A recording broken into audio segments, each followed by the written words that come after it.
Good afternoon, everybody. It's Lorraine Alternative Homesteading on September 25, 2024. It's very overcast here. You could actually see the shadow from the light around this another beautiful hand-painted oil painting by Claudio, because it's not only overcast, but we've had rain on and off, and actually we're supposed to have rain over the next few days, which makes it just a hot mess here and just very uncomfortable. But anyway, on that note, I hope everybody's doing well. Please remember to hit the thumbs up. It helps the channel grow and get the message out there. This topic actually came to me over the last couple of days. It's actually very disturbing to me. It's not that I didn't know that this happened. It's just that an attorney here on YouTube, Eliza Orleans, mentioned that there's a man who's going to be executed, and he's innocent. Even the prosecutors tried to get a stay for him, and then the state just refused, absolutely refused. So I'm going to first read to you a little bit about what happened with this guy. His name is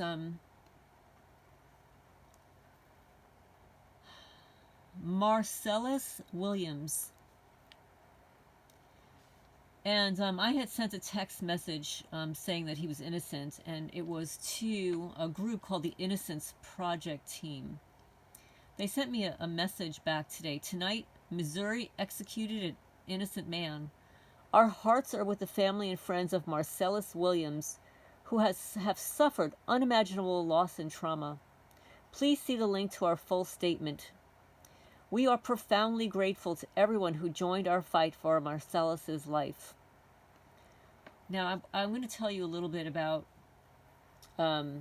this project also, because we need more groups like this. The Innocence Project statement on the execution of Marcellus Williams, a black man convicted of killing a white woman.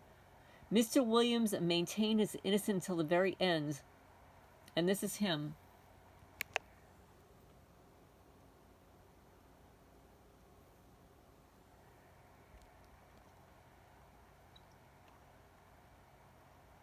Tonight, Missouri executed an innocent man.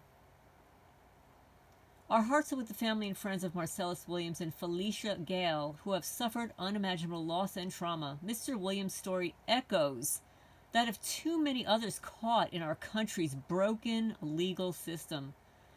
A black man convicted of killing a white woman. Mr. Marcellus maintained his innocence until the very end. His conviction was based on the testimony of two eyewitnesses who were paid for their testimony. Does that sound familiar, guys? They were paid for their testimony. There was no DNA evidence linked to him to the crime. And the current St. Louis County prosecuting attorney acknowledged that errors were made by the trial prosecutors, including mishandling of the MURDER weapon and intentionally excluding black prospective jurors in violation of the Constitution contributed to a wrongful conviction. And this is how the gang stalkers do it. This is how they do it. This is how they set it up. They set up innocent people to take a fall. And more than likely, the person who unalived that white woman was one of them. Right? It was probably another revenge for hire hit. That's probably what it was. And they used him as a scapegoat. And of course, they had to destroy the evidence by taking his life. We can't keep him alive and set him free, because if we set him free, then the real person who took that white woman's life is still out there on the run all these years. It's probably one of those paid informants. Or maybe it's one of those coppers. Right? Yeah. I don't know too much about this story. I just heard about it yesterday, but it really upset me. Nonetheless, the Missouri Attorney General's office relentlessly pursued Mr. Williams' execution and opposed clemency. The Attorney General, Missouri Governor Mike Parson, who ultimately denied the request for clemency, ignored the wishes of the victim's husband, who has consistently made clear that he opposed the death penalty for Mr. Williams. We are profoundly grateful to everyone who joined our fight for justice. As the United States Supreme Court Justice Thurgood Marshall, who before his appointment to court also fought for the lives of black men condemned to death, once said, quote, "America can do better because America has no choice but to do better," unquote. Now let me tell you a little bit about this Innocence Project. They were founded in 1992 by visionary attorneys Peter Neufeld and Barry Scheck. The Innocence Project has been at the forefront of criminal justice reform using DNA and other scientific advancements to prove wrongful convictions. Now, if you scroll through their bios, they have multiple paralegals, attorneys. They have a community of empathetic, open-minded, and creative individuals who are passionate about driving necessary change in the criminal justice system. They have here where you can get in touch with them and request representation. So for any of you targeted people that are facing incarceration, you might want to get in touch with them. There's also the Institute of Justice, but this group of people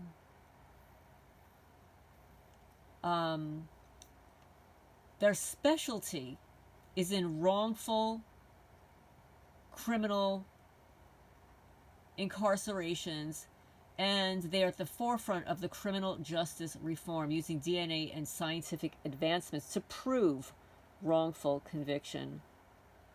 So again, they're called the Innocence Project. So anyway, I decided to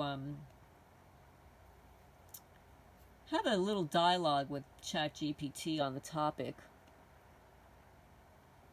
And I asked, these are my questions. And I believe that the percentages are incorrect. I believe they're much higher. What is the percentage of innocent people in the U.S. who are incarcerated? And if they're innocent, why are they not released? Are they imprisoned as a scapegoat covering for an informant or corrupt official?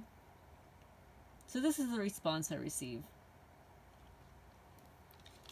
The percentage of innocent people incarcerated in the U.S. is difficult to determine precisely, but estimates vary depending on the study and the definitions of quote-unquote innocent. Research suggests that 2 to 10% of the U.S. prison population may be wrongfully convicted. Now, I'm no expert on this, but I'm going to say it's closer to 30 to 40%. Please leave a comment down below. Again, I'm no expert on this. I just watch the news and listen to these testimonies, and somebody else may have more experience with this. Given that there are roughly 2 million people incarcerated in the U.S., this could mean tens of thousands of innocent individuals are currently in prison.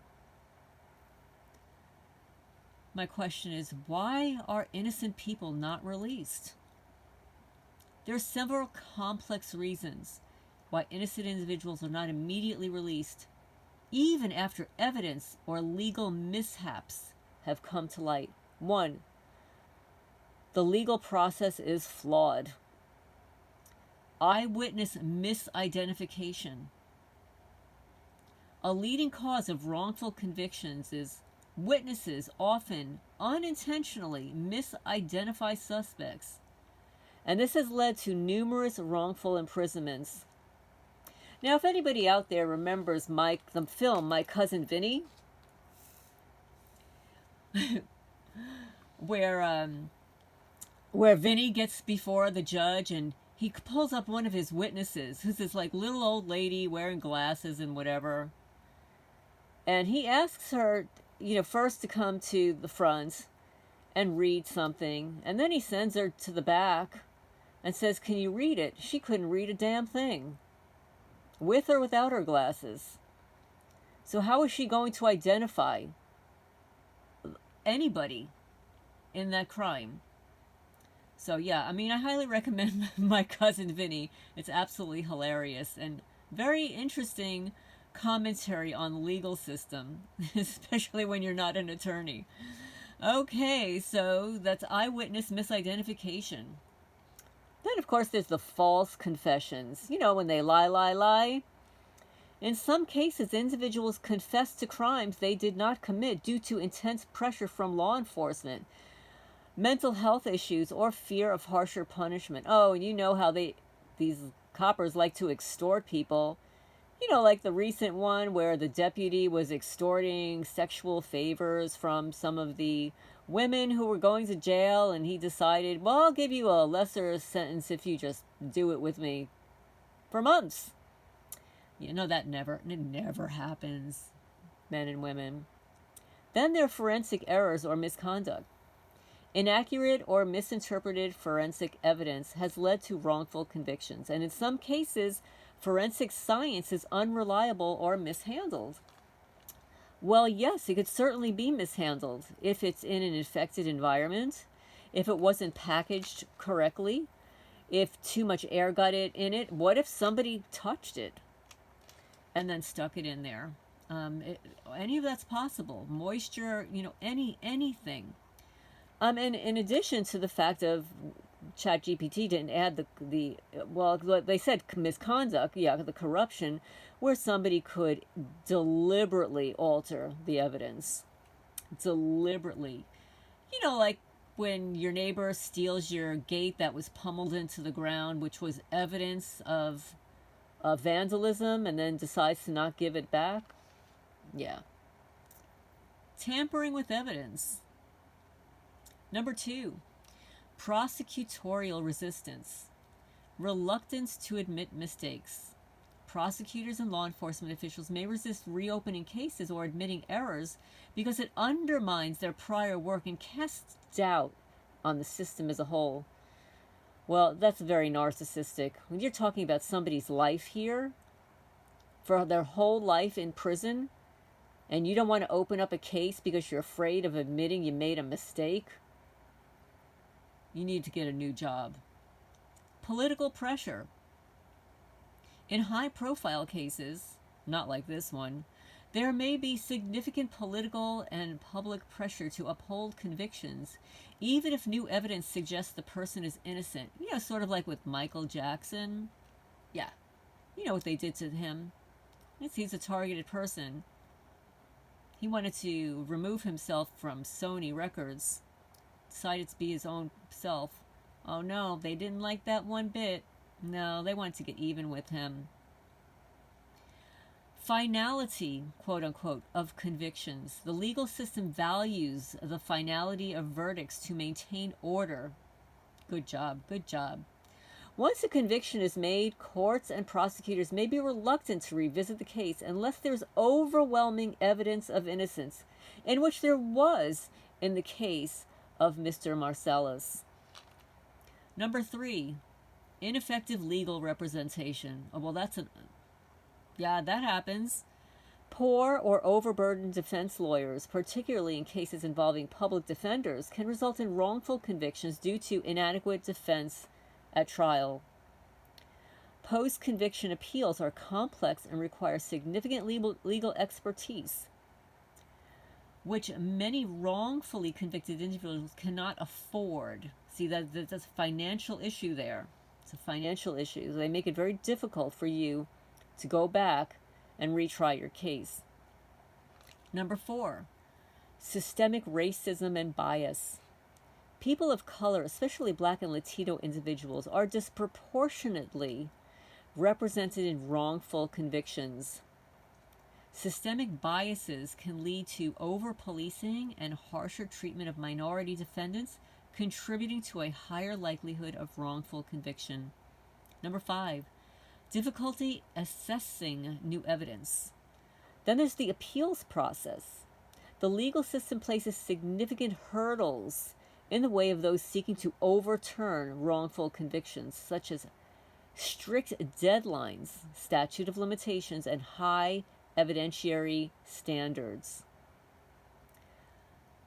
Lack of DNA or physical evidence. In many cases, particularly older ones, there may have been no physical evidence left to retest or review. Now, my next question was, are innocent people used as scapegoats? While some wrongful convictions are due to an honest mistake, incompetence, or procedural errors, there have been cases where corruption or malfeasance played a role in someone being wrongfully convicted. And number 1, protecting informants. In some cases, informants may be given favorable treatment by law enforcement, leading to the wrongful conviction of another individual. Informants are sometimes unreliable, and their testimony may be incentivized by leniency or rewards, which can distort the truth. You know, like when your criminal neighbors are being paid off. Right.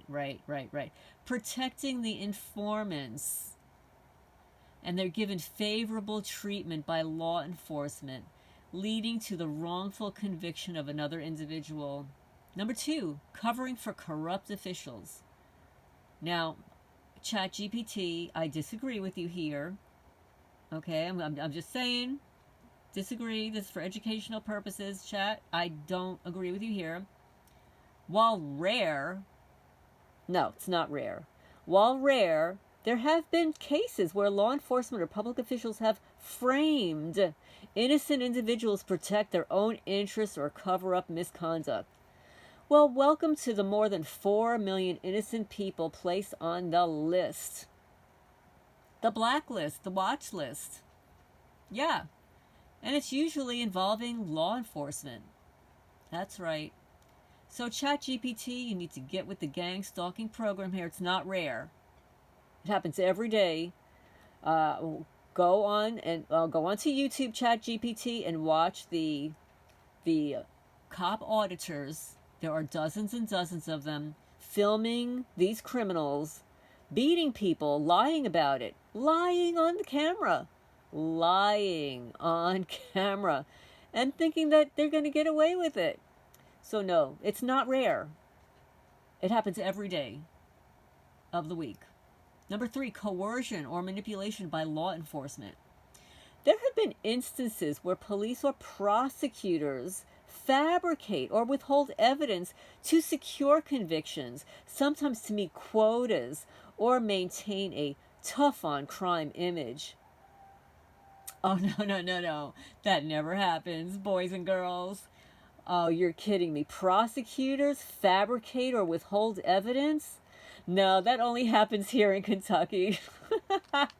It only happens right here in Jackson County. Efforts to address wrongful convictions. Well, the Innocence Project. Wow, see, they're naming, ChatGPT is naming these people, the Innocence Project. They're a non-profit organization like the Innocence Project, work to exonerate the wrongfully convicted through DNA testing and legal advocacy. Criminal justice reform. Increasing awareness of wrongful convictions has led to some reforms in the criminal justice system, such as better forensic science standards, open file discovery, and compensation for the wrongfully convicted. Then there's conviction integrity units. Some prosecutors' offices have established conviction integrity units, CIUs, to review old cases where there have been wrongful convictions. The problem of wrongful incarceration is multifaceted, and while reforms are underway, they often move very slowly. Social, political, and institutional pressures can hinder the release of innocent people even when their innocence becomes clear. Such as the innocence of Marcellus Williams, who is an innocent man who was executed last night in Missouri. Shame on you, Missouri. Thought you were better than that. Anyway, this is Lorraine of Alternative Homesteading. Please hit the thumbs up. I know this is a tricky subject, and this is for educational purposes only. But this is such a serious, serious matter. It's not only political, but it's financial, because every person that is incarcerated, every person that's arrested, there's money involved. It's like a quota system. Every person that's incarcerated, there's funding for that prison. Funding, not for the inmates, but funding for all the workers there. Imagine if the very underestimated amount of 10% of the innocent prison population were released. The funding would decrease, right? They wouldn't have to pay as many guards, or that they wouldn't have as many hours. They wouldn't have as many beds filled, although I'm sure there are lots of people out there that could fill them, you know, sort of like those invaders in Aurora and Springfield. Oh, no. Oh, but I can't talk about that, right? We can't talk about that. But yeah, so it's a money grab, just the way it is with targeted individuals, targeted people who are human trafficked for profit. And yes, it is a community issue, because the community is involved. The smaller the community, the more people are generally going to be involved. You're in a big, big community. They can't get everybody involved. People have lives. But in a small community like this, oh yeah, the county prosecutor, the county lawyer, yes, he's tampered with evidence. My gate that was crushed into the ground, stolen by Chris Bowles, refused to give it back to me, saying the law told him he can't give it back to me. Really? You can't give me back my property that was vandalized? It's tampering with evidence. That's right. It's obstruction of justice. Just saying. But anyway, I'm going to get off my high horse right now. And please leave a comment down below. Do you know of anybody, and I'm sure if you're a targeted person, especially you guys, have been wrongfully convicted? I know I was. Walking down my driveway, I was labeled a terror threat with disorderly conduct because the perpetrator neighbor, you know, the rat snitch bitch, the rat snitch that moved in at 54 Sutton Drive, the liar, just like the liars down the block here.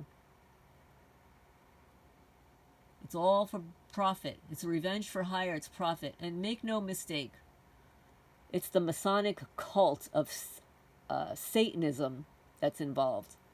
I watched a video, this is just a quickie before I end here, of a beautiful woman, homesteader, farmer. It just popped up on my feed. And it was basically about how Freemasonry is all about Satanism. And I listened to her. She was very sweet and everything. And at the end, she said, you know, people get into Freemasonry. They think it's like it's just one big, wonderful club. But the underlying element of all Freemasons is Satanism. Their God is Satan. And I'm going to end on that note. And that's why they spread bitchcraft all over my property, maybe yours.